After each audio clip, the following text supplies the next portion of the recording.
ఎవరు ఊహించలేని విధంగా అయితే అవినాష్ ఈ వారం ఎలిమినేషన్ అయినట్లుగా అయితే సోషల్ మీడియాలో వార్తలు అయితే చక్కర్లు కొడుతున్నాయి. అయితే స్టార్ మాల ప్రోమో చూసుకున్నట్లయితే తెలుగు బిగ్ బాస్ సీజన్ 8లో ఈ 11వ వారంలో ఫ్యామిలీ వీక్ అయితే కంప్లీట్ అవ్వడంతో ఇంక ఈ వీకెండ్లో ఈ వారానికి ఎవరు ఎలిమినేషన్ అవుతారు అనేది చాలా ఆసక్తిని రేపుతుంది సోషల్ మీడియాలో. అయితే ఇప్పటికే సోషల్ మీడియాలో అవినాష్ ఎలిమినేషన్ అయినట్లు అయితే వార్తలు అయితే వైరల్ అవుతున్నాయి. అలాగే ఇంక ఈ వారంలో మనకి 6 కంటెస్టెంట్స్ నామినేషన్లోకి రావడం అయితే జరిగింది.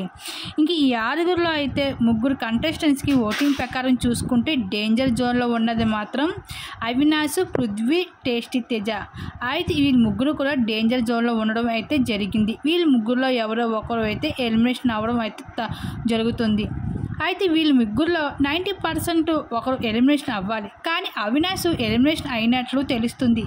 90% ఖచ్చితంగా అయితే అవినాష్ సేఫ్ అవుతాడు. ఎందుకంటే ఈ వారంలో అవినాష్ మెగా చీఫ్ మరోసారి అవ్వడం జరిగింది హౌస్లో. అలాగే ఎంటర్టైన్మెంట్ ప్రకారం కూడా చూసుకుంటే అవినాష్ సూపర్ పెర్ఫార్మెన్స్ కూడా చేస్తూ వస్తాడు బిగ్ బాస్ హౌస్లో. ఈ విధంగా అయితే బిగ్ బాస్ హౌస్లో ఈ 11th వీక్లో సేఫ్ అయ్యే అవకాశం అవినాష్ ఎక్కువగా ఉంది.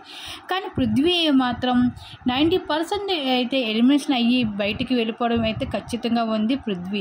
ఇంకా పృథ్వీ అయితే ఈ విధంగా చూసుకుంటే డేంజర్ జోన్లో ఉన్నది మాత్రం పృథ్వీ అని చెప్పుకోవచ్చు. ఒకవేళ పృథ్వీ ఎలిమినేషన్ కానీ అవుతే మాత్రం ఫేర్ అనుకుంటున్నారు, అన్ఫేర్ అనుకుంటున్నారు పృథ్వీ ఎలిమినేషన్పై మీ అభిప్రాయం తప్పకుండా కామెంట్స్ అక్కడ షేర్ చేసుకోండి.